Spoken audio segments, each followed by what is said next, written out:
por ordem cronológica aqui com os primeiros, mais pequenos, e termina ali no último deles todos, o maior também deles todos. Ora bem, então, começando aqui no início, conseguem todos ver ali para o primeiro barco? Sim. João, eu não consigo ver, mas já vais ver. Temos então ali a barca, e logo a seguir à barca temos o barinel. Ora bem, estes barcos, antes de serem utilizados para os descobrimentos, eram apenas utilizados para pesca, por isso é que eles são então assim tão pequenos e frágeis. Frágeis porquê? Porque eles tinham que navegar sempre com a costa à vista, porque se aventurassem para alto mar viravam um Titanic 2.0, basicamente. Ora então, foi a bordo de uma daquelas barcas, ali a primeira, que os Gilianos conseguiu então dobrar o Cabo Bujador, no norte da África. Foi então até lá sendo empurrado pelo vento, com a vela. Para voltar para trás, o vento batia de frente, então se tivesse com a vela para baixo, era empurrado para trás. Tiveram então que levantá-la e vir a remar o caminho todo de volta a Portugal, desde o norte da África. Ora bem, então, depois, já utilizando então, os dois tipos de embarcações, conseguimos chegar então aos nossos dois arquipélagos que até hoje nós temos, que são quais?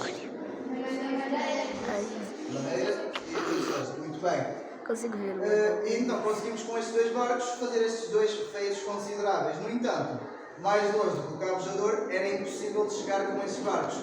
Era então preciso a construção de um barco completamente novo. E foi então assim que nasceu a caravela latina, também conhecida como caravela portuguesa. Para além do seu tamanho já ser consideravelmente maior que os outros, qual é que é a maior diferença que conseguem também notar deste barco para os outros? Desde no ar, mas... Quem é que tem as velas? Maiores e... São o mesmo formato? Sim. Tem um formato de triângulo.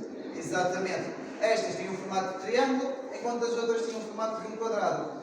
Ora, estas então têm um formato de triângulo, porquê? Que era para poderem navegar contra o vento. Navegavam aos zigzags, que é para contornar os ventos que batiam de frente, que era como se chamada então navegação à bolina, e também conseguiam ir finalmente para alto mar, porque este barco já era maior e mais forte. Ora então, foi a bordo de uma destas que o Bartolomeu Dias conseguiu dobrar o Cabo das... Muito bem, Cabo das Tormentas, que passou então a ser chamado de Cabo da... Muito bem. O que é que era Cabo das Tormentas? Alguém sabe?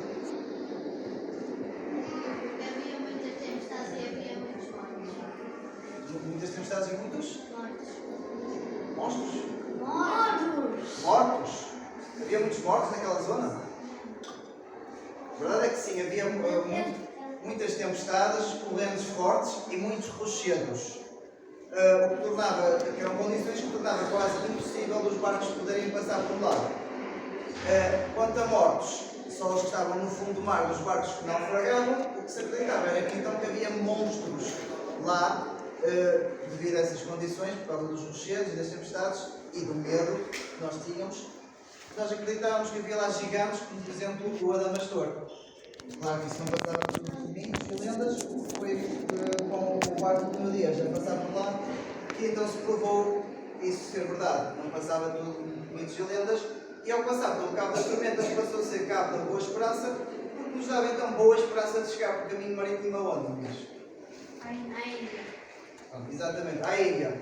Ora bem, à Índia, porque era onde nós tanto queríamos chegar, era o objetivo final, só que no entanto, apesar de agora já sabermos que era possível lá chegar, uma viagem até lá, de ida e volta, caso corresse mal, podia levar até 2 anos, que é muito tempo. Ora, vocês, apesar deste barco já ser maior que os outros, acham que tinha capacidade de carga suficiente para valer a pena uma viagem tão longa? Não, pois não, era preciso um barco maior. É maior aquilo. E então, primeiro, antes de chegarmos àquele, criaram este, que era a nau. Ora, a nau, como vocês podem ver, já era muito maior, levava muitas mercadorias lá dentro e também levava muita gente. Quantos tripulantes é que acham que conseguia ter no máximo? 100? Menos de 2.000. 1000? São muito menos. Muito menos. Muito menos. Quem é que diz 500? 700. Um bocadinho menos. 300? 400. Estavas lá quase. 400 tripulantes no máximo. Não quer dizer que levasse sempre, mas o máximo era 400. E foi então a bordo de uma destas que o Vasco da Gama chegou aonde? Na gama. A Índia, exatamente. Chegou à Índia em 1498 e apenas 2 anos mais tarde, em 1500, o Pedro Álvares Cabral chegou então aonde? Exatamente, ao Brasil. Ora, esta embarcação, apesar de parecer perfeita para a época, tinha um grande defeito. Por ser tão grande e muito lenta, era muito fácil de ser atacada. Quem é que nos atacava na altura? Exatamente, os piratas. Os piratas e os corsários. Alguém sabe a diferença entre um e outro? Os piratas, então, roubavam-nos para ficarem eles próprios com as coisas que roubavam. Os corsários também eram piratas, só que eram contratados por outros países para nos roubarem e levarem o que roubavam de volta a esses países então que os contratavam. Para então resolvermos este problema dos ataques, o que nós fizemos foi criar ali a caravela de armada. Como o nome indica, ela está o quê, amigos? Caravela de armada, ela está? Armada. Exatamente, armada. Ora, eles andavam então aos pares, em posições estratégicas, onde nós já sabemos mais ou menos onde os piratas poderiam estar, para defender as nossas naus a todo o custo, para conseguirmos trazer de volta a Portugal o máximo de mercadorias possíveis, tanto da Índia como do Brasil. Ora, isto resolveu então o problema dos ataques, já nos conseguimos defender dos piratas, no entanto, ao mesmo tempo que resolveu um problema, criou outro, amigos. Agora pensem comigo, temos agora 2 barcos.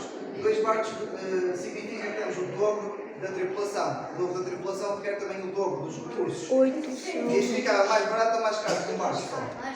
Mais caro, exatamente. Muito mais caro. E então, para resolver esse problema, o que nós fizemos foi simplesmente pegar num e pegar no outro e juntá-los num só. Fizemos 2 em 1. Nasceu então ali, por último lugar, o galeão.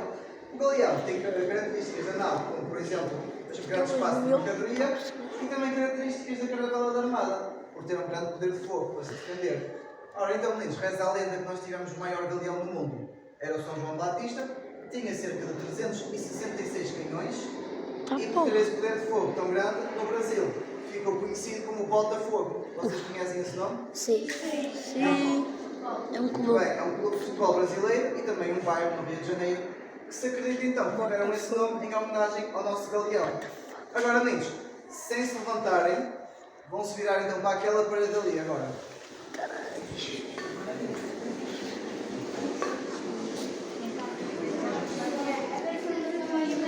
Ora bem, conseguem ver todos bem para aqui? Sim. Na altura, para Estás à minha saberem o frente, caminho a seguir, acham que eles tinham GPS? Estás nada. Não. Era preciso outros instrumentos, porque não havia essa tecnologia. E temos então, para esses instrumentos, aqui em primeiro lugar, daí de baixo provavelmente só conseguem ver uma caixa, mas lá dentro temos então a bússola. Ora, a bússola então era de origem chinesa e utilização simples, por isso, em casos extremos, se fosse mesmo necessário, qualquer membro da tripulação podia utilizá-la, era só seguir o ponteiro do norte. A seguir, aqueles já ficam mais complicados. O astrolábio. Exatamente, a seguir temos o astrolábio, de origem grega, era portanto, utilizado para medir o ângulo entre a estrela polar e o horizonte, para nos encontrarmos no mundo e saber que caminho tomar a seguir para chegarmos ao nosso destino. A seguir ao astrolábio, nós temos, alguém sabe? A Balestina. A Balestina já tem origem portuguesa, foi o Vasco da Gama que ao chegar à Índia encontrou o instrumento de origem árabe que se chamava o camal, gostou do instrumento, trouxe-o então para Portugal, fizemos umas modificações e alguns ajustes e nasceu então assim a nossa Balestina.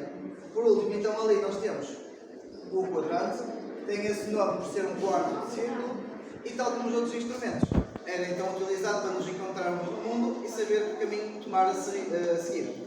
Ora bem, amigos, tirando então aqui o caso da bússola, estes 3, de utilização complexa, dos 400 membros da tripulação da nave, por exemplo, quantos é que acham que conseguiam utilizar estes instrumentos? Mete dedo no ar. Muito bem, acertaste. Ora, só um membro é que podia utilizar, que era o piloto. O piloto era então um membro da nobreza, que, portanto, por ser membro da nobreza, era muito rico e podia pagar para ir à escola. Na altura também só os homens é que iam à escola e, portanto, só eles é que se podiam tornar pilotos, aprendendo na escola então matemática e astronomia. Ora bem, então agora meninos, antes de se levantarem, Vocês portaram-se todos muito bem, então agora vão poder explorar a sala. Podem tocar nos ecrãs à vontade e tirar fotos. E esperem aí, amigos. E peço só uma coisa, que é em relação àquele barco, podem ver e tirar fotos também, mas não podem tocar, está bem? Sim. Estejam à vontade agora, podem se tocar.